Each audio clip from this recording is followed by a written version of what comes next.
All set. Okay, this guy is going to be pretty far, but I think hopefully everyone can hear me all the way back there. Super. And I hope the English works out. I don't know any German, and it's really thanks to Poonam and Martin and Ravi that I'm in Stuttgart. I don't know if I would have visited or would have had an opportunity to visit, but I'm very grateful that I have, and it's been wonderful exploring this city. Again, like Thorsten, the subject of this talk completely threw me off. I had to speak about the future of cities beyond architecture and show my life's work of 30 years all in 25 minutes. So I kind of got on a Zoom call with Poonam and said, I don't know how I'm going to do this. But what I'm going to do is the very simplest of things, which is that as a firm, and we've been around, 30 years, we've really had the opportunity to work in varied parts of India, mostly in cities, sometimes, and, very, very varied scales of cities. And each city with its kind of blueprint of its cultural context, its climatic context, has provided us with very important cues from which we've been able to design the buildings we have. And what you will see here is very few of our projects look like each other. Each one almost has a unique identity based on the cues that each context we've built in has given us. And that's been a very, very important part of our growth and a very important thing that we love to do. The people, the site, the culture, the climate, all of it informs our work. And yet kind of something that we believe runs through our work is the rooting in nature, culture, and lightness. We feel very strongly about crafting a building, and we don't believe craft is simply what human hands can do, but craft is also something that is the outcome of great thought. So we believe that I've always said you put thought into a building, not materials. And, we do sometimes take craft literally and make a very, very valiant attempt to ensure that we use the local craft of the area, since there is so much done by hand even yet in India. But there are projects that I'm going to show you which are often not using the human hand and still very crafted. We work in very historical settings, and yet we believe strongly in retaining the thoughts of today, the materials of today. So in that sense, we ensure that despite the historical context, we are a contemporary office or studio. The wisdom of human history is, all over India, and it's really one of the most fascinating things to ensure that our context is well played out in the contemporary projects that we finally create and produce. Working with the sun, the wind, and the rain is just so much fun if you allow it to flow, allow it to be your friend rather than block it out at all in all instances. In India, you can actually build using the wind and the sun and not block it out. You can allow it to flow through your spaces, and we do that a lot. We've had lots, many, many buildings that have no heating, ventilation, or air conditioning and still function very well. One of the most important things I feel about architecture is it needs to do these three things. You need to connect to nature, you need to connect to, architecture needs to help you to connect to nature, it needs to help you to connect to each other, and ultimately it must help you to connect to your soul.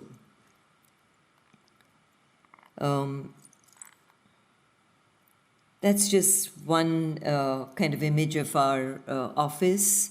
Several of the players move, but the front row, this is kind of hierarchical in the opposite direction. The front row is really the team that has stayed.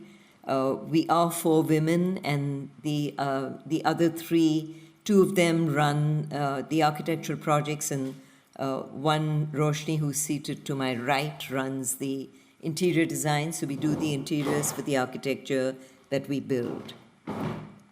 For a very long time, we were touted as an all-woman firm, and that was definitely not by design. I think it was more kind of a lot of younger women, very, very ambitious, talented younger women wanted a woman to work with, and that's how we started getting very good, ambitious women, and we became mostly an all-woman firm. And then, as we got better known, the men started applying. So we have a very mixed firm now, though the top part of it is still very much for women.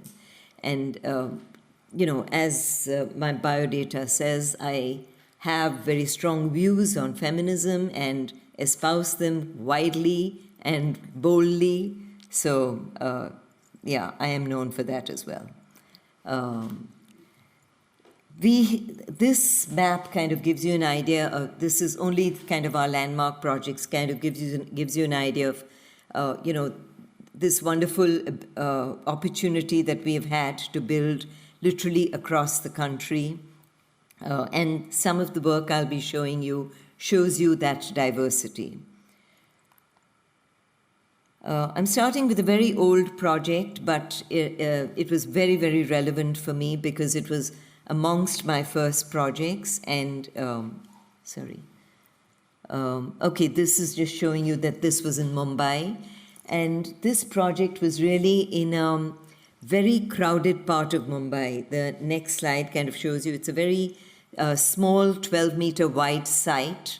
And we were expected to build this long, narrow building. And it could literally, with the way bylaws of a city work, the bylaws become the development control rules. I don't know, maybe bylaws is a very colloquial Indian word, but these are the development control rules that every city provides to an architect to build within.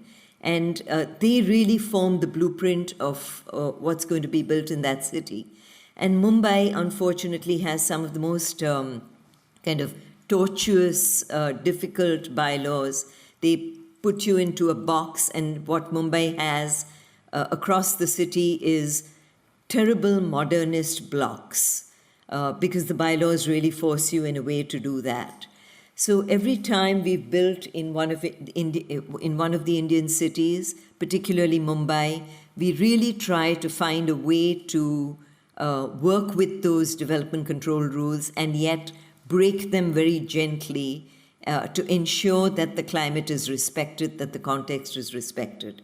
So in this building, which was an Ayurvedic health resort, it's in a suburb of Mumbai. It's actually in a very, very crowded suburb. And the clients wanted us to build a world of Ayurveda in this 4-story building. And these were my initial sketches to kind of step the building back and create terraces. They were very keen that the building should reflect Ayurveda and old Indian medical science. And here's what we did with it. We really created, on the east side, we created these balconies which are free of FSI, or the city allows you to build them without counting that area into the built-up area. And balconies, according to me, are really the most important factor of building in a coastal climate like Mumbai. They shelter you from the wind, they shelter from the rain, from the sun.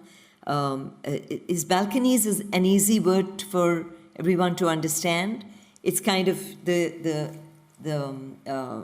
cantilevered structure that comes out of the building and shelters the main structure of the building.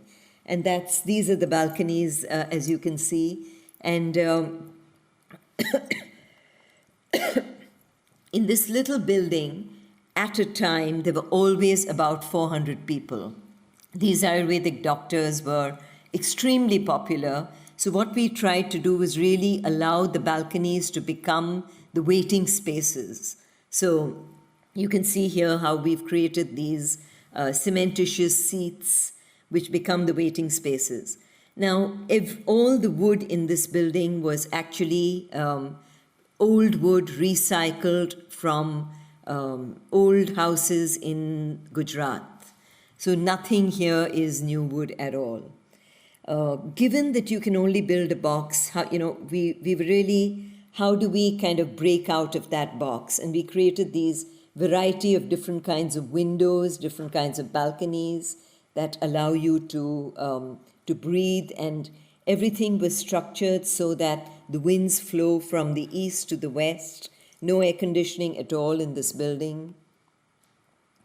You can see how there are little seats everywhere. And this building steps back and creates these terraces so that you can get out. And there are nursing homes, nursing rooms right on top.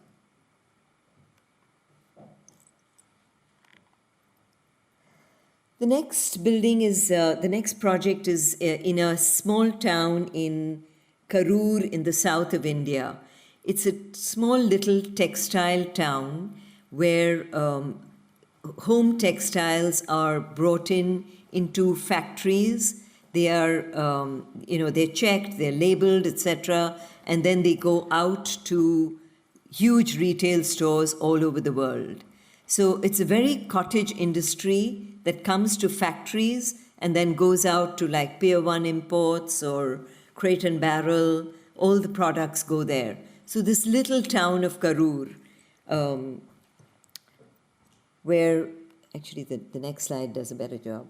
You can see how the products come into the factory on these little bullock carts. And then they get processed in the factory and it goes out to local stores as well as to stores all over the world. And unfortunately, what had begun to happen in Karur was that people were building in alucobond. I don't know if you know the material. Okay, in kind of aluminium cladding, which has been the bane of India. All of small town India loves alucobond, and that it's a kind of Me Too statement. We've arrived, we are part of the global market. That's what people believe. And the other thing that has, I think, destroyed India or Indian architecture is glass, curtain glass. And all these little towns love these two materials. And you can see it kind of expressed a little bit in these buildings. Lots of factories everywhere that build like this. And we were completely appalled because the actual culture of Karur is something like this. It's, little courtyards, little verandas, beautiful tiled roofs, gable walls. And, so what we attempted to do was, because it's a really hot, dry climate, what we were attempting to do was make sure that there were plenty of courtyards. We wanted to make sure when we went to all those other factories that I showed you, it was really hot inside because after a point, they couldn't afford the air conditioning bills. So they just switched all the air conditioning off and people were working in those glass boxes. So what we tried to do was create a lot of courtyards. What we also tried to do was create barrel vaulted roofs. This is very close to the equator. So north light may not have been the best. It's like having a monitor roof so that you can get north light and south light. And that's why the barrel vaulted roof. You can see how the construction was happening here. The other thing that we really wanted to do was revive this art of masonry construction. So we realized that there was a lot of this masonry construction that used to happen, and the stone was widely available, and we kind of revived it, brought it back, and built the entire external facade in stone, in random rubble stone. And then the internal parts of it are much softer, just with, several courtyards. And you can see the barrel-vaulted roofs. You can see it in more detail here. What we also attempted to do was bring in a lot of the craft of the area. The wooden doors that you see here are local wood, and the metal members that stitch it together, we found there was a great locksmith in the area, and we kind of pulled him out and asked him if he would be able to stitch the wood together and create these doors for us. These doors don't even have frames. They're purely on pivots, which is the way old doors used to be in the area. So we were looking for crafts, details from the area to make it a very kind of contextual building. I'm always told by my daughter the word contextual is very confusing, so I will try not to use it, but hopefully this is mostly a bunch of architects. So I am using it. This is to give you an idea of what the little courtyards did. Every part of the building has these little courtyards, and the courtyards take the hot air out. They also serve this wonderful purpose of collecting the rainwater, and then the rainwater gets siphoned off and used for the gardens, for flushing, etc. So you can see all kinds of courtyards here. We also use the tiles from the area. These are called Atanguri tiles, and they are fantastic. They're made in little workshops. They're made out of cement, and they cost practically nothing. And they are, made in various colors. A beautiful local craft that we were able to utilize in a factory for a global enterprise. So this building has been so much fun for us, was so much fun for us to put together. It won a lot of awards, but most importantly, the client felt like her productivity in her factory really improved. And one of the reasons is something like this. We really worked with this idea of hollow terracotta clay blocks, and the barrel-vaulted roof was created out of these terracotta clay blocks, which kept the roof very well insulated and the factory space very, very cool. And of course, with the monitor roofs, the hot air went out from both sides of the barrel vault. And that's what you see in this next slide. You see how the hot air goes out and there's light coming in, and the roof is kind of made of these little precast concrete beams and terracotta hollow blocks. And that's, you can see how the factory is functioning. And this is the passageway outside, and this is the west side. And you can see the beautiful terracotta cement tiles. I've decided to put one project in that's not based in a city. And the reason the earlier project is really important is because, in a way, it was actually using all the cues from the old city and in a very new way. And we found that suddenly there was a new way to build in Karur. And a lot of people visited it and started reviving some of these thoughts and ideas. This is the one project that is not in a city, and the reason and the fact that it's not in a city led to this exploration that, we went to the site and saw the leaves strewn on the site, and I picked up several leaves, and this is Alibag, which is like 8 kilometers by a boat ride away from Mumbai. And Mumbaikars are dying to get out of their city and go to these kinds of, more kind of open, natural scenarios. There are gentle hills, there are coconut palms, and I picked up these leaves and put together that little site plan that you see there.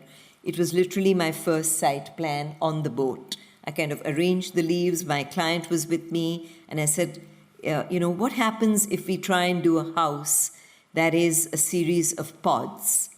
And she was very excited by the idea. There were lots of trees existing on the site, so the leaves kind of weave between the existing trees. And then we came back to the office and thought about this more. And we said, the leaf form actually in a coastal climate where the rain beats down on the structures is a wonderful form because the leaf form can really dip down and protect the building. And wherever on the north side where we want the leaf form to rise a little and bring light in, we can do that as well. So in this area of Alibag, where you can only work with local contractors, there's a huge political nexus. You really have to make do with local contractors. We decided to build this very ambitious leaf house. It took a few years in the making because 2008 and the whole financial crisis interrupted some of our construction, but it got built, and built by a local contractor, built in a very, very simple way using casuarina props, not even steel props. And we found that this local contractor was very inspired by what we were trying to do, and he was able to put these roofs together quite seamlessly, as you can see. But when it came to actually constructing straight walls, he failed miserably. And we literally had to let him go and get another contractor in to build us some straight walls and some beautiful glass. We did have the structure for this leaf was almost across the board.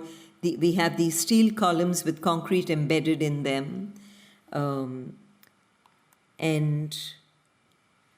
We decided to keep the materials of this house very, very simple. It's only concrete, a very natural stone on the floor, and wood. And what we've done is opened up with glass. So the main living room is completely open, no walls, no glass. But the rooms do have glass and do have windows. And then, of course, lighting was a real challenge in a structure like this. We really did not want to put light points into the ceiling, and we have a fetish for no false ceilings. We hate to do false ceilings.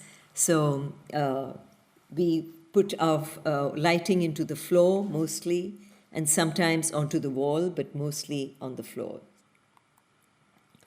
And here you can see these are the two bedrooms in the background, and they use the outdoor spaces a lot.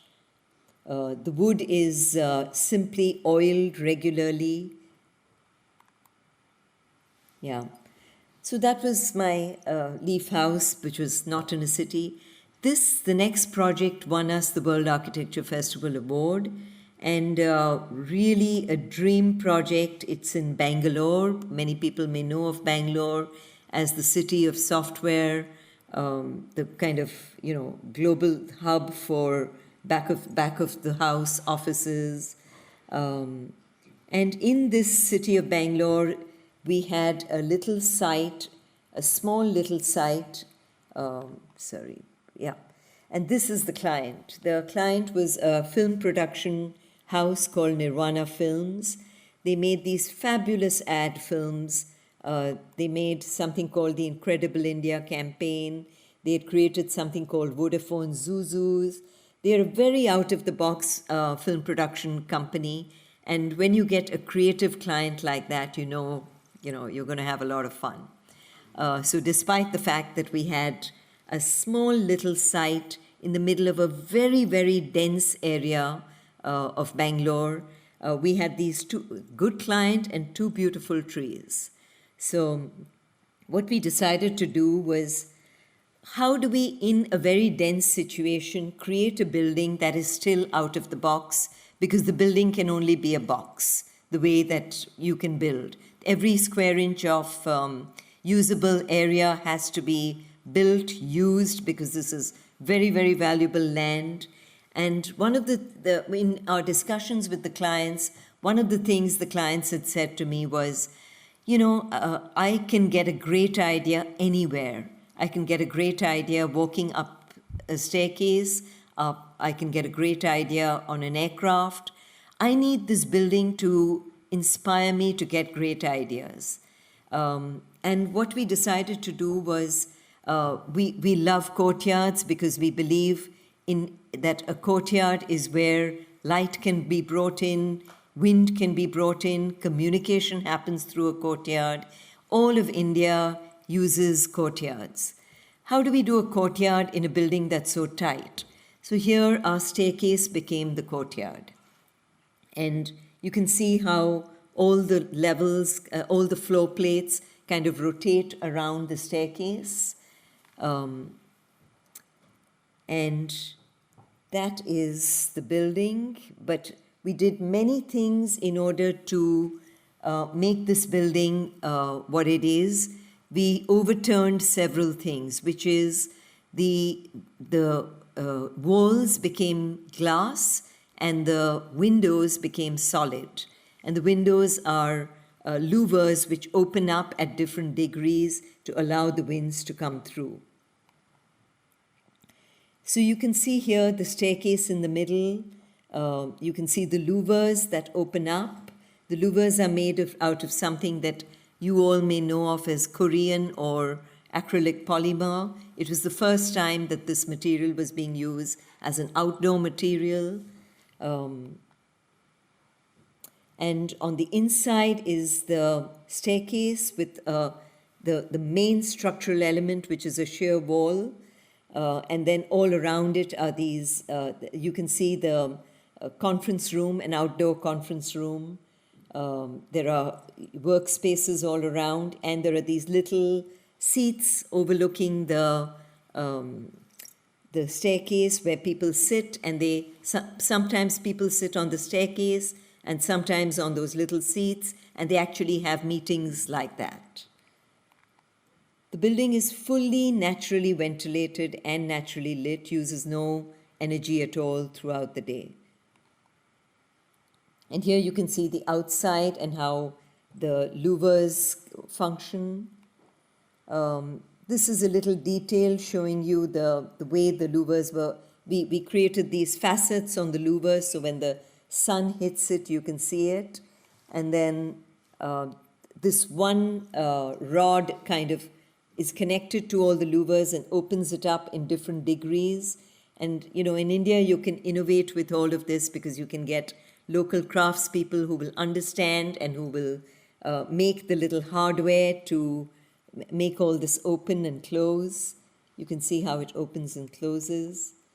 And here you get a glimpse of what each internal space is like. It has the staircase on the right, which functions as a courtyard, and the outdoor spaces on the left.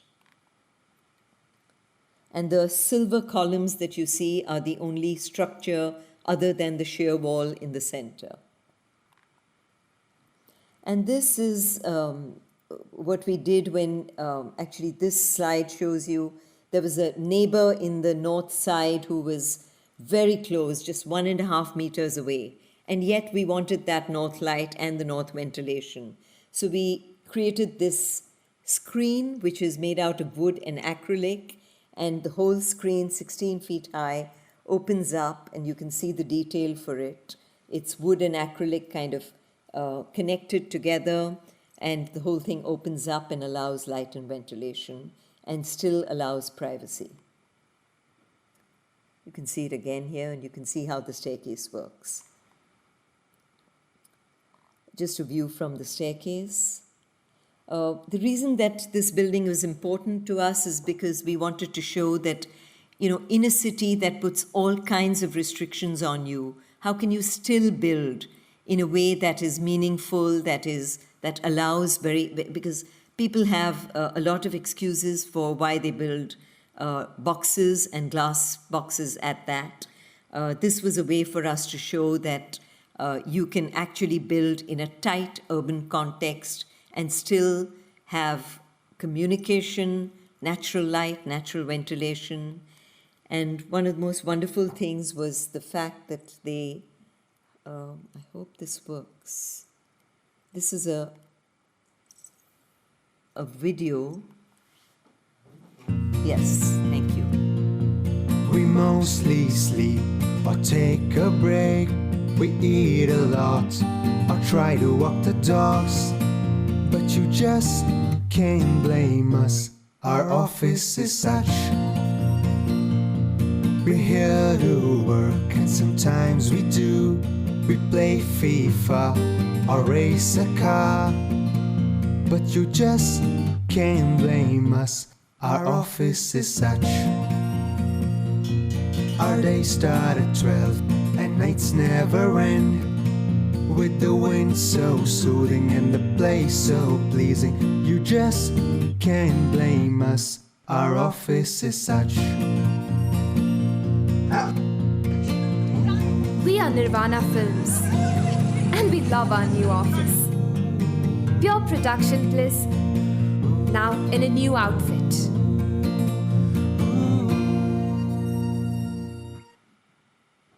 Wonderful when you have a film production company as your clients and they make a film at the end of it.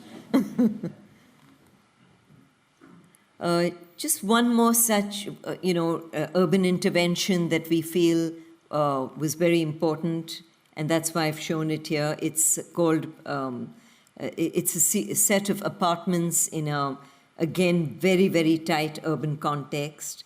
And what we really did when we were given this site was, try to build these houses in the sky. So there are 4 interlocking apartments, and you can see how they interlock with an atrium in the center.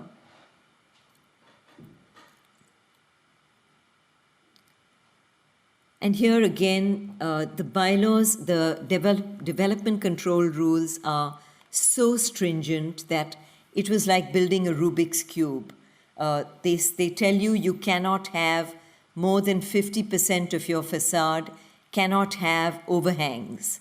And overhangs are something that you desperately need in coastal climates in India. If the rain just lashes onto the building, because it rains, it pours in India through those 4 months of the monsoon.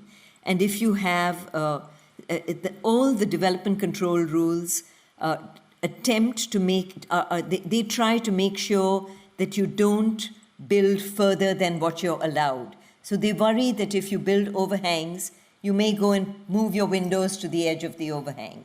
They worry that if you build balconies, you will enclose those balconies at some stage. So we really had to overcome all this restrictive kind of engineering and build a building that we felt was worthy of a coastal climate, a beautiful green surrounding. So we built these 4 duplets, kind of interlocking with each other, and the facade, as you see, is purely, it's not a very conscious facade. It's purely the result of trying to make sure that every bit of light, wind, and views were incorporated into each house. And that's how we end up getting that very playful facade. And you can see how we've brought out the balconies, worked with all kinds of interesting openings. You can see down there, those are wooden louvers, so that the street, the privacy from the street is retained, and the louvers only open partially. So about 8 different window types to try and ensure that each apartment brought in light and ventilation effectively. And that's the central atrium space. And that's the building sitting on the corner of 2 rather busy streets. I had to put this project in because it's a project, when you have the city that is supposed to be the automobile city of the world, you can't but bring in your little bit of automobile design, even if it's much more humble than anything you have here. This is really, there's a company called Mahindra & Mahindra, which many of you may have heard of because it has started importing vehicles all over the world, but exporting vehicles all over the world. They really are known for, sorry, I'm just going to this slide. This is where it started. They have a large factory right in the middle of Mumbai. Very few factories left in Mumbai, but Mahindra & Mahindra has this factory in the middle of Mumbai. They produce very rugged industrial cars. No great sense of design, but they're trying. I shouldn't be saying this. They're good clients. We kind of went through their entire ad campaign of several years to understand, because they're very, very highly sold. People buy them. So we wanted to understand what makes them tick.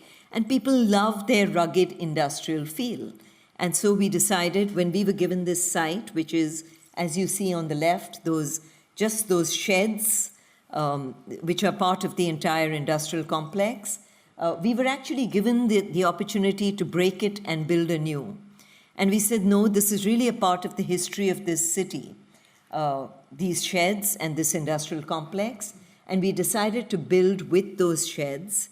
And that's how you get kind of this. This is what it transformed into. The sheds became this. And this won the Chicago Athenian Award. This is some of the work that goes on in the factory. These automobiles are built here. We were very inspired by the metallic fins that go into every part of the automobile. And these are some of the elevations that show you how we converted the sheds and a small new structure as well. But one of the most important things in doing this was recognizing that though this building had to speak of design, it actually had to be it couldn't play the protagonist. The protagonist for this building was always going to be the car. What we were going to do was create a very interesting shell for that car to sit in, and that shell had to be neutral. So what we've done is created a kind of concrete and metal structure.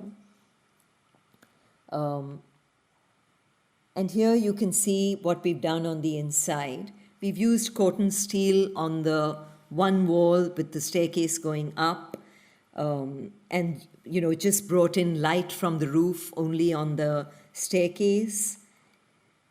So it's a very neutral space, mostly concrete, using all kinds of metals. And you can see the fins, the metallic fins up there. You can see even the doors made out of metal and wood, all part of the old kind of repertoire of metallic craft that Mumbai as a textile city had inherent within it. And we used these metallic crafts to develop all these metallic details. We also worked with a concrete staircase, kind of casting each thread on site and then stringing them together. And this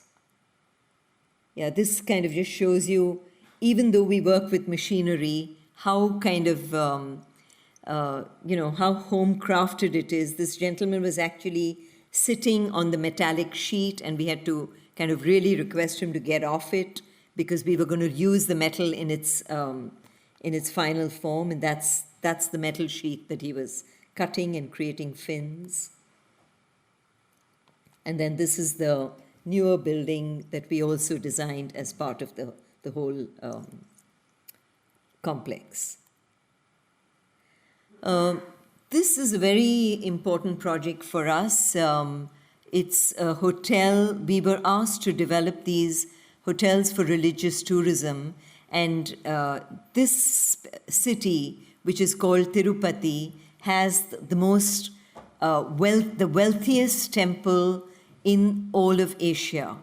Thousands of people throng to Tirupati to worship the Lord Vishnu, and we were asked to design a hotel in this city.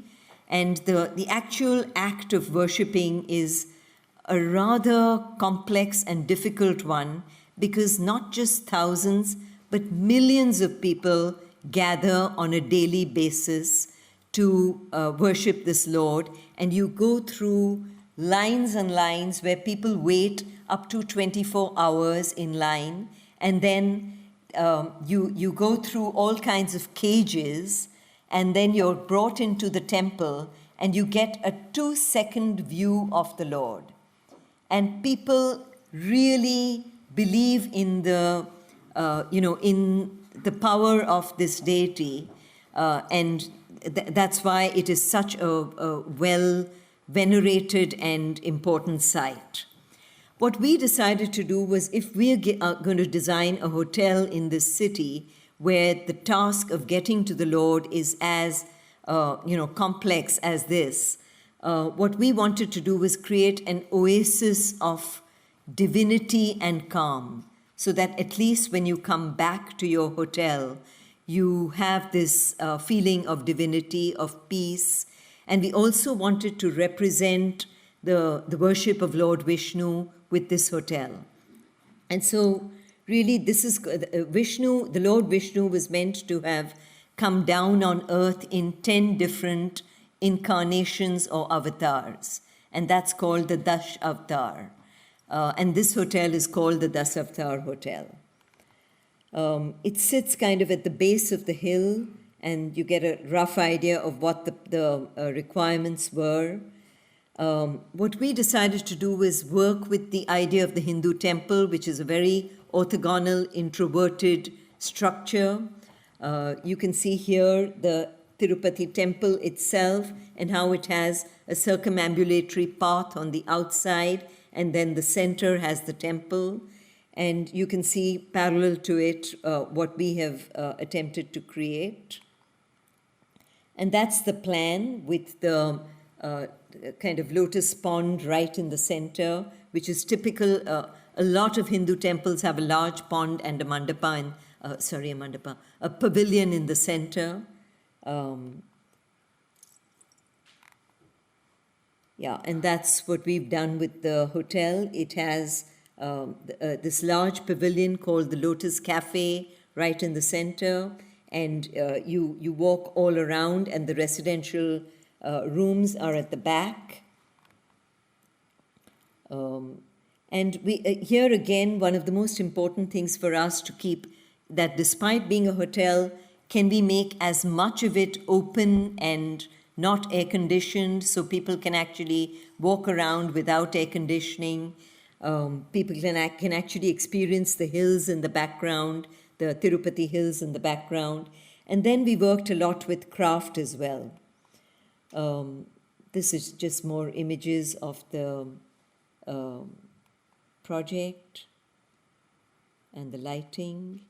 And this is a plan showing you how the 10 avatars were used in the design of each public space, including the Krishna. I'm just going to run through some of this. The Krishna Cafe, because the Lord Krishna is meant to be blue in color, and he uses a flute, and the lights are made with flutes. But more importantly, the Lotus Cafe itself needed to be, this was the crux of how to get a structure like this built, and it was done in steel with a steel sheet roof and then a thin cement screed over it. Sorry, did that? Yeah. And then on the inside, we put in all the air conditioning for the Lotus Cafe, and then a wooden roof on the inside. This just gives you an idea. We made all the door handles for each of the public spaces representing one of the avatars. The tortoise is one of the avatars of Vishnu, and we had it made in it's a wonderful craft. It's the art of metal crafting, and this is made with bronze.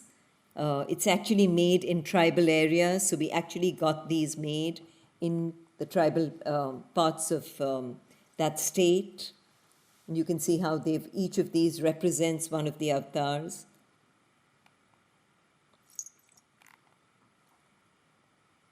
And that's the project. The same client actually asked us, and the reason I'm showing you this project as well is because the same client asked us to build a hotel in a very different part of India called Bodh Gaya, which is in Bihar. Gives you an idea where it is in India. And Bodh Gaya is where the Buddha is meant to have received enlightenment. It's,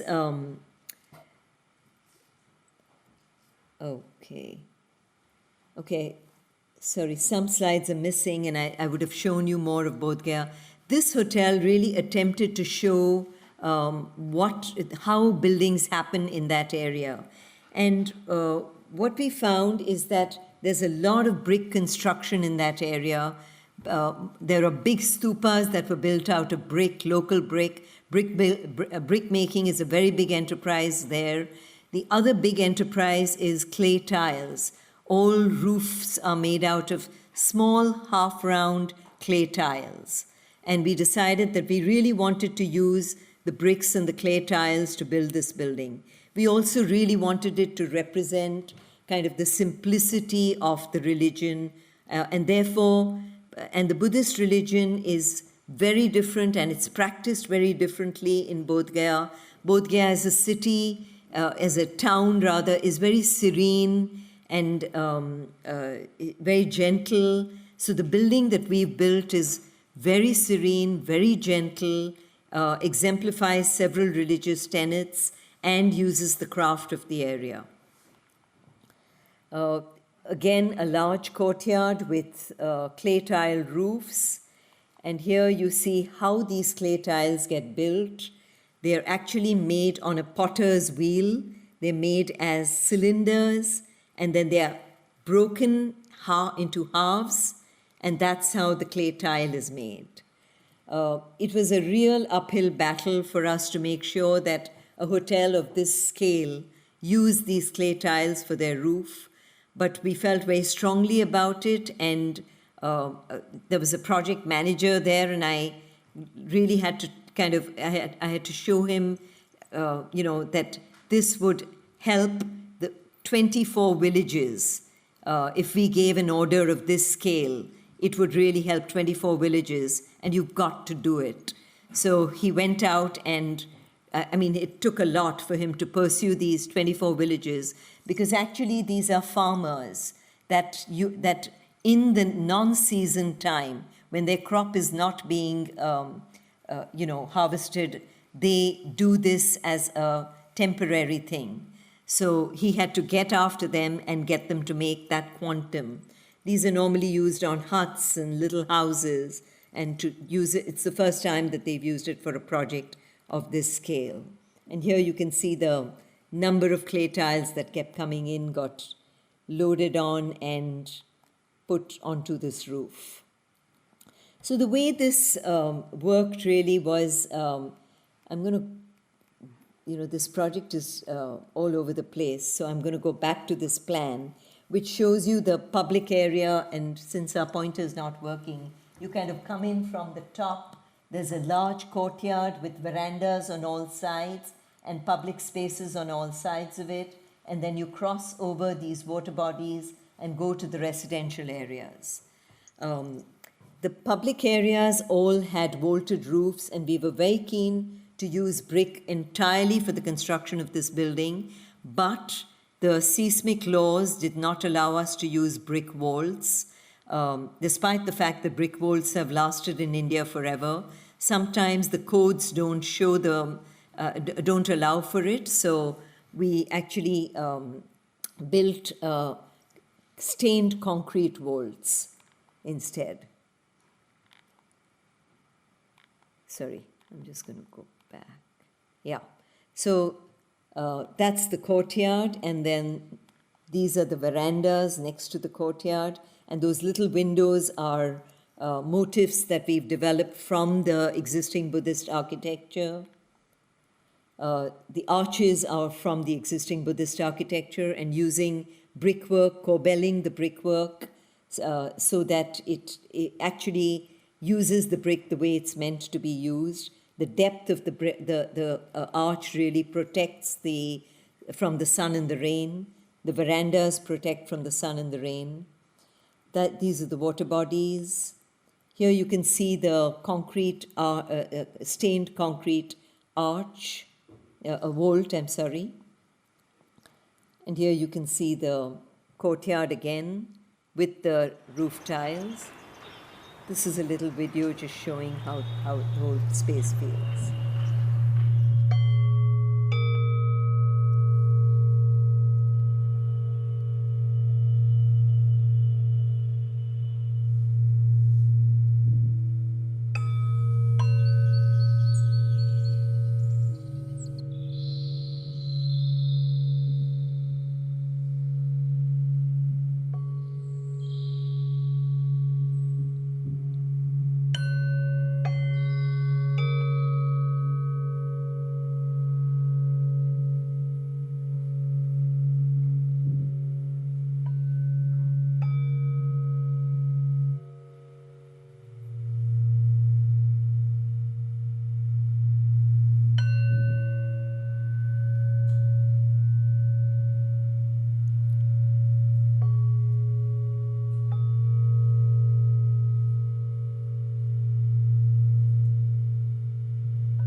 And I'm simply going to walk you through a few projects we're working on right now.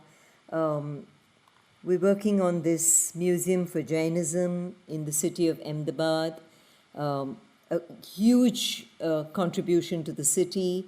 And because this museum is going to be such a big part of the city, we've raised the museum off the ground. It's on stilts, and this open space is where people will actually sit, congregate, and use. If you are interested in the museum, you go up a ramp and go to the upper level. But we believe so strongly that museums are such a big part of community life that we wanted to ensure that happens.